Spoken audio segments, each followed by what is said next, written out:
мына Америка Құрама Штаттары 1936 жыл. Канада. Бұл Екінші дүниежүзілік соғыс алдындағы әлем. Германия, Польша республикасы, Чехословакия. Кейіннен бұны бөлшектеу болады, Гитлер. Европа мемлекеттерімен. Венгрия, Румыния, Югославия. Мына мемлекеттер қазір жоқ.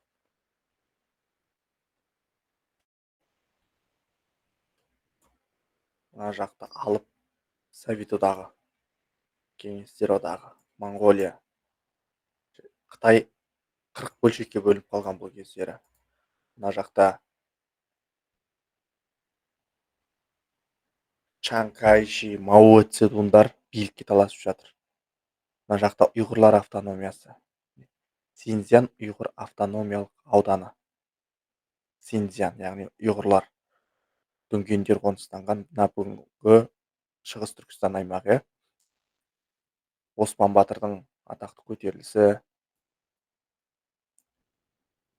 Мына жақта Манчжоуго, яғни марионетка дейді ғой. Жапондардың бақылауындағы мемлекет. Манчжоуго мемлекеті.